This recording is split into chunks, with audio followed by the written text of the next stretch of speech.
नमस्कार, आपका स्वागत है मुंशी प्रेमचंद कथा संसार में। यहाँ हम लेकर आते हैं मुंशी प्रेमचंद की अमर कहानियां, जो केवल मनोरंजन ही नहीं बल्कि जीवन को नई सोच और गहरी सीख भी देती हैं। आज की कहानी है महातीत। आइए बिना किसी देर के इस प्रेरणादायक और विचारोत्तेजक कहानी की शुरुआत करते हैं। मुंशी इंद्रमणि की आमदनी कम थी और खर्च ज्यादा। अपने बच्चे के लिए दाई रखने का खर्च ना उठा सकते थे, लेकिन एक तो बच्चे की सेवा शुश्रूषा की फिक्र और दूसरे अपने बराबर वालों में हेठे बनकर रहने का अपमान इस खर्च को सहने पर मजबूर करता था। बच्चा दाई को बहुत चाहता था, हरदम उसके गले का हार बना रहता था, इसलिए दाई और भी जरूरी मालूम होती थी। पर शायद सबसे बड़ा कारण यह था कि वह मुरौवत के वश दाई को जवाब देने का साहस नहीं कर सकते थे। बुढ़िया उसके यहाँ 3 साल से नौकर थी। उसने उसके इकलौते लड़के का लालन पालन किया था। अपना काम बड़ी मुस्तैदी और परिश्रम से करती थी। उसे निकालने का कोई बहाना नहीं था और व्यर्थ खुचर निकालना इंद्रमणि जैसे भले आदमी के स्वभाव के विरुद्ध था। पर सुखदा इस संबंध में पति से सहमत ना थी। उसे संदेह था कि दाई हमें लूट लेती है। जब दाई बाजार से लौटती तो वह दालान में छिपी रहती कि देखूं आटा कहीं छिपा कर तो नहीं रख देती, लकड़ी तो नहीं छिपा देती। उसकी लाई हुई चीजों को घंटों देखती, पूछताछ करती, बार बार पूछती, इतना ही क्यों, क्या भाव है, क्या इतना महंगा हो गया।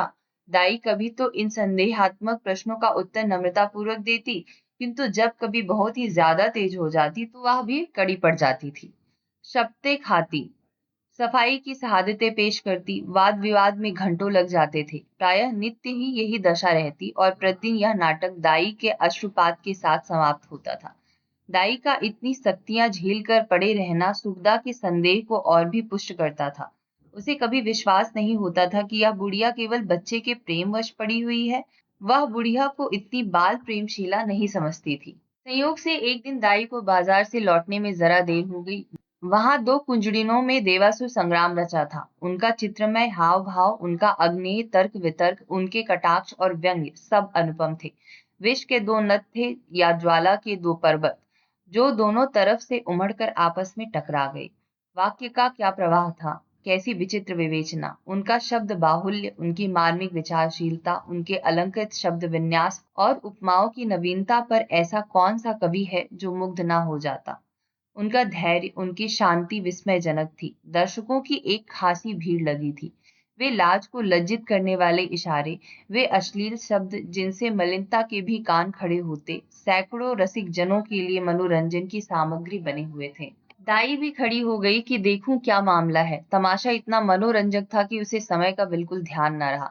एकाएक जब 9 के घंटे की आवाज कान में आई तो चौंक पड़ी और लपकी हुई घर की ओर चली। सुगधा भरी बैठी थी। दाई को देखते ही त्योरी बदल कर बोली, क्या बाजार में खो गई थी? दाई विनय पूर्वक भाव से बोली, एक जान पहचान की महरी से भेंट हो गई। वह बातें करने लगी। सुखदा इस जवाब से और भी चिढ़कर बोली, यहाँ दफ्तर जाने को देर हो रहा है और तुम्हें सैर सपाटे की सूझती है। परंतु दाई ने इस समय दबने में ही कुशल समझी, बच्चे को गोद में लेने चली। पर सुखदा ने झिड़क कर कहा, रहने दो, तुम्हारे बिना वह व्याकुल नहीं हुआ जाता। दाई ने इस आज्ञा का मानना आवश्यक नहीं समझा। बहू जी का क्रोध ठंडा करने के लिए इससे उपयोगी और कोई उपाय न सूझा। उसने रुद्रमणि को इशारे से अपने पास बुलाया। वह दोनों हाथ फैलाए लड़खड़ाता हुआ उसकी ओर चला। दाई ने उसे गोद में उठा लिया और दरवाजे की तरफ चली, लेकिन सुगदा बाज की तरह झपटी और रुद्र को उसकी गोद से छीन कर बोली, तुम्हारी ये धूर्तता बहुत दिनों से देख रही हूँ। यह तमाशे किसी और को दिखाइए, यहाँ जी भर गया। दाई रुद्र पर जान देती थी और समझती थी कि सुखदा इस बात को जानती है। उसकी समझ में सुखदा और उसके बीच ऐसा मजबूत संबंध था जिसे साधारण झटके तोड़ ना सकते थे। यही कारण था कि सुखदा के कटु वचनों को सुनकर भी उसे यह विश्वास ना होता कि मुझे निकालने पर प्रस्तुत है। पर सुखदा ने यह बातें कुछ ऐसी कठोरता से कही और रुद्र को ऐसी निर्दयता से छीन लिया कि दाई से सहन ना हो सका। बोली, बहू जी, मुझसे कोई बड़ा अपराध तो नहीं हुआ। बहुत तो पाव घंटे की देरी हुई होगी। इसी पर आप इतना बिगड़ रही हैं तो साफ क्यों नहीं कह देती कि दूसरा दरवाजा देखो। नारायण ने पैदा किया है तो खाने को भी देगा, मजदूरी का अकाल थोड़ी ही है। सुगदा ने कहा, तो यहाँ तुम्हारी परवाह ही कौन करता है? तुम्हारे जैसी लौंडिये गली गली ठोकरे खाती फिरती हैं। दाई ने जवाब दिया, हाँ, नारायण आपको कुशल से रखे, लौंडिये और दाइयां आपको बहुत मिलेंगी। मुझसे जो कुछ अपराध हुआ हो क्षमा कीजिएगा, मैं जाती हूँ। सुखदा, जाकर मर्दाने में अपना हिसाब कर लो। दाई, मेरी तरफ से रुद्र बाबू को मिठाइयां मंगवा दीजिएगा। इतने में इंद्रमणि भी बाहर आ गई। पूछा, क्या है क्या?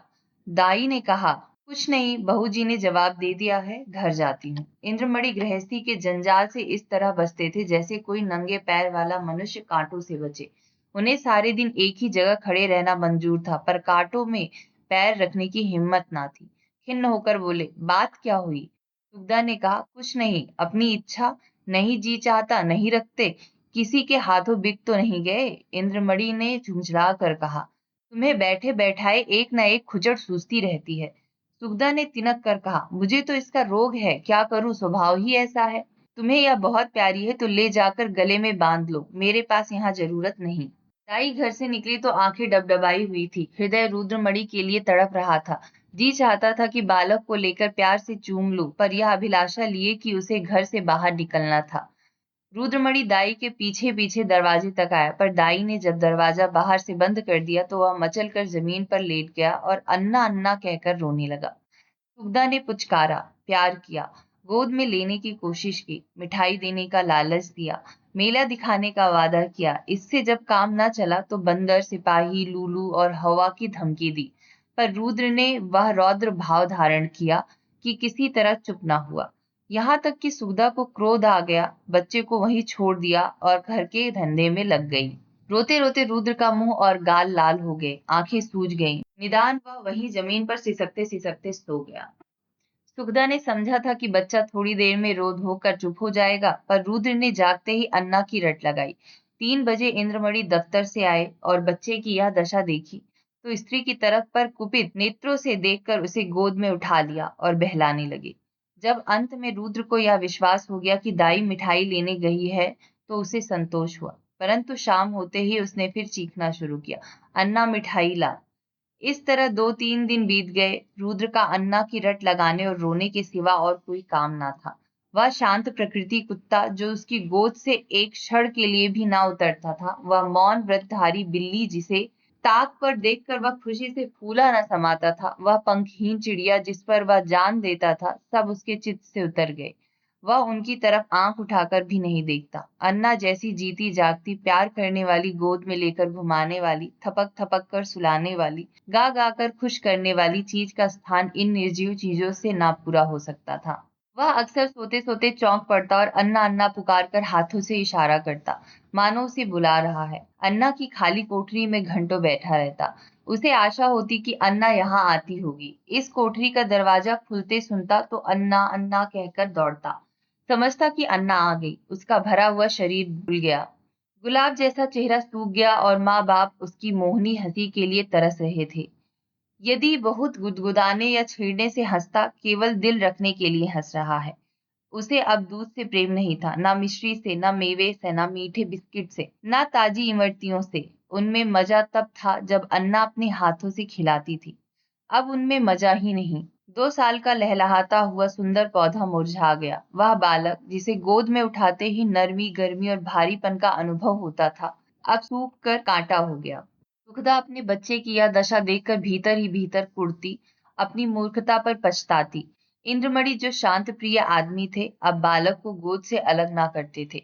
उसे रोज हवा खिलाने ले जाते थे, नित्य नए खिलौने लाते थे, पर मुरझाया हुआ पौधा किसी तरह भी ना पनपता था। दाई उसके लिए संसार का सूर्य थी। वह स्वाभाविक गर्मी और प्रकाश से वंचित रहकर हरियाली की बाहर कैसे देखता। दाई के बिना उसे अब चारों ओर अंधेरा और सन्नाटा दिखाई देता था। दूसरी अन्ना तीसरे ही दिन रख ली गई थी, पर रुद्र उसकी सूरत देखते ही मुंह छिपा लेता था, मानो वह कोई डाइन या चुड़ैल हो। प्रत्यक्ष रूप में दाई को ना देखकर वह रुद्र अब उसकी कल्पना में मग्न रहता था। वहां उसकी अन्ना चलती फिरती दिखाई देती थी, उसकी वही गोद थी, वही स्नेह, वही प्यारी प्यारी बातें, वही प्यारे गाने, वही मजेदार मिठाइयाँ, वही सुहावना संसार, वही आनंदमय जीवन। अकेले बैठकर कल्पित अन्ना से बातें करता, अन्ना कुत्ता भूखे, अन्ना गाय दूध देती, अन्ना उजला उजला घोड़ा दौड़े। सवेरा होते ही लोटा लेकर दाई की कोठरी में जाता और कहता, अन्ना पानी। दूध का गिलास लेकर कोठरी में रख आता और कहता, अन्ना दूध पिला। अपनी चारपाई पर तकिया रखकर चादर से ढक देता और कहता, अन्ना सोती है। सुखदा जब खाने बैठती तो कटोरे उठा उठाकर अन्ना की कोठरी में ले जाता और कहता, अन्ना खाना खाएगी। अन्ना अब उसके लिए एक स्वर्ग की वस्तु थी, जिसके लौटने की अब उसे बिल्कुल आशा न थी। रुद्र के स्वभाव में धीरे धीरे बालकों की चपलता और सजीवता की जगह एक निराशाजनक धैर्य का आनंद विहीन शिथिलता दिखाई देने लगी। इस तरह 3 हफ्ते गुजर गए। बरसात का मौसम था, कभी बेचैन करने वाली गर्मी, कभी हवा के ठंडे झोंके, बुखार और जुकाम का जोर था। रुद्र की दुर्बलता इस ऋतु परिवर्तन को बर्दाश्त न कर सकी। सुखदा उसे फलालैन का कुर्ता पहनाए रखती थी, उसे पानी के पास नहीं जाने देती थी, नंगे पैर एक कदम नहीं चलने देती। पर सर्दी लग ही गई। रुद्र को खांसी और बुखार आने लगा।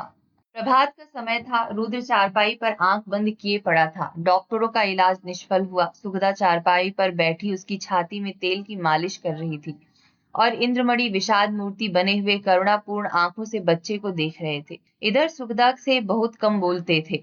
उन्हें उससे एक तरह से चिढ़ सी हो गई थी। वह रुद्र की बीमारी का एकमात्र कारण उसी को समझते थे। वह उनकी दृष्टि में बहुत नीच स्वभाव की स्त्री थी।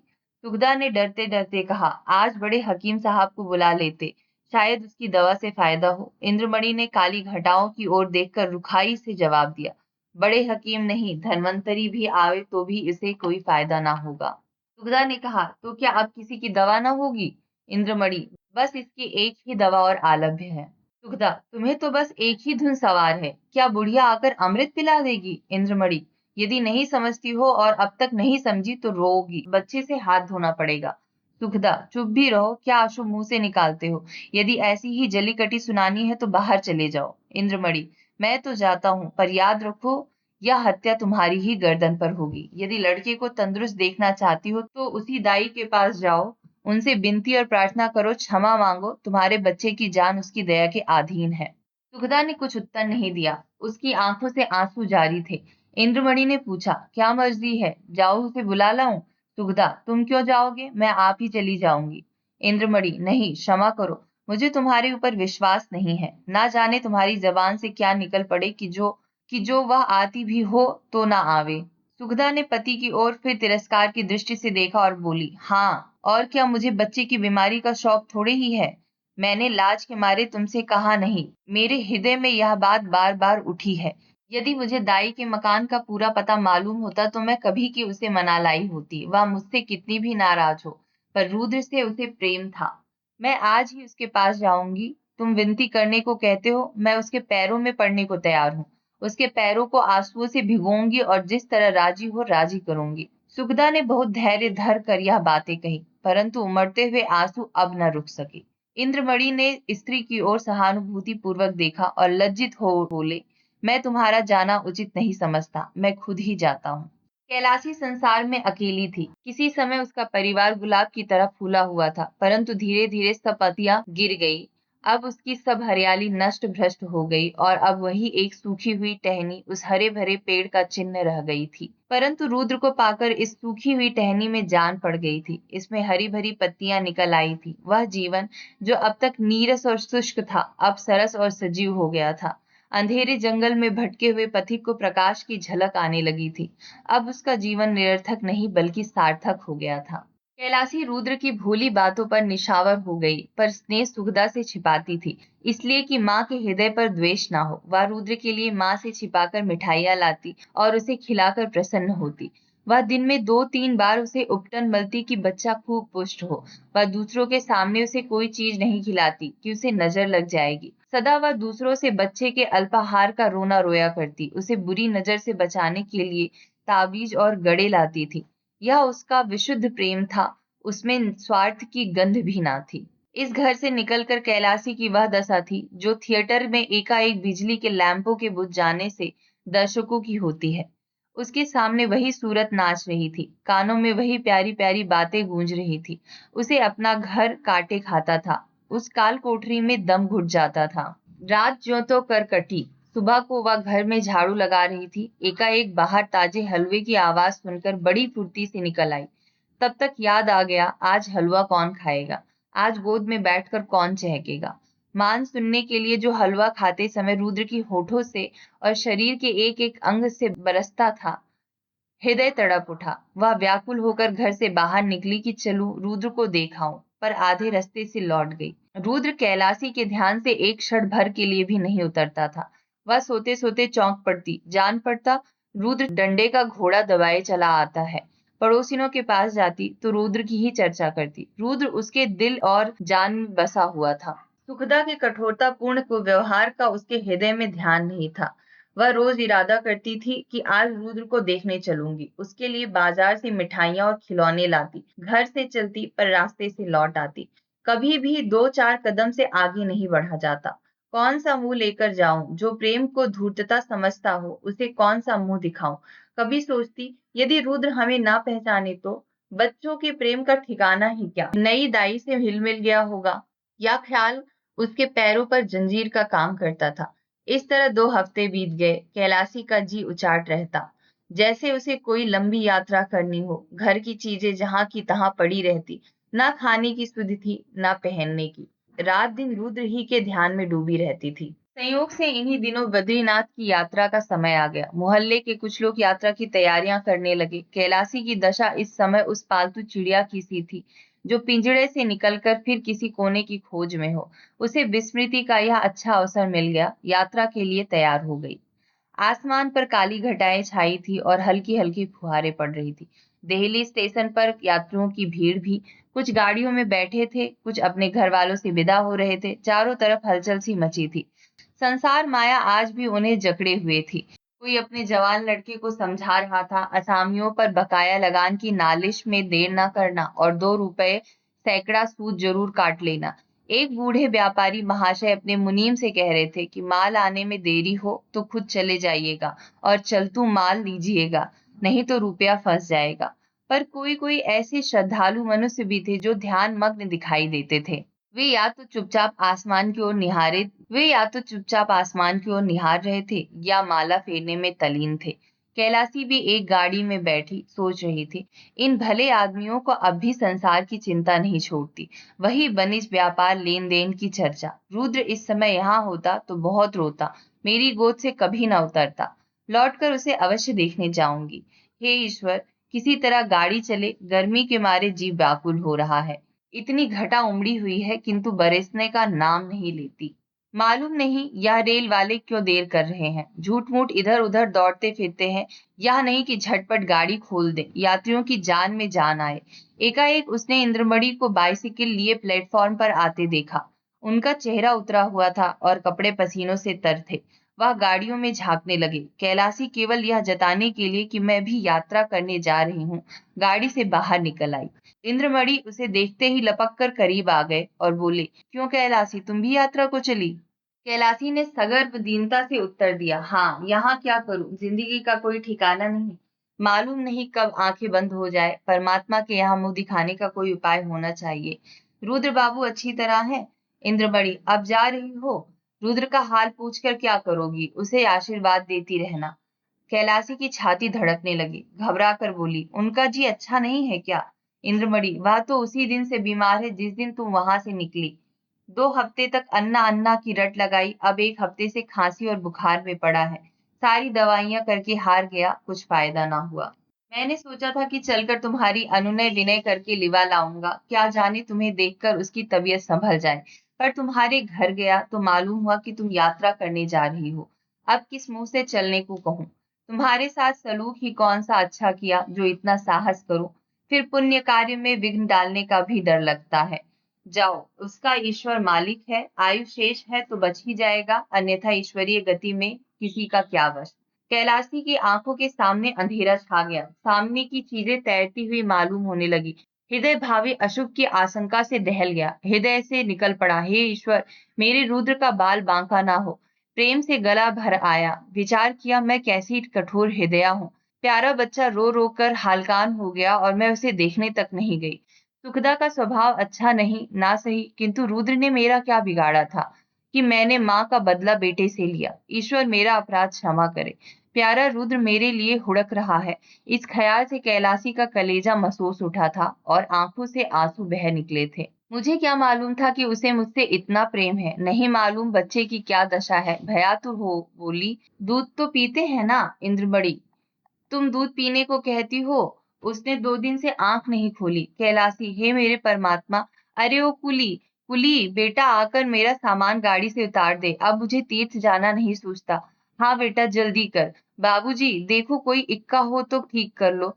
इक्का रवाना हुआ। सामने सड़क पर बग्घियां खड़ी थी।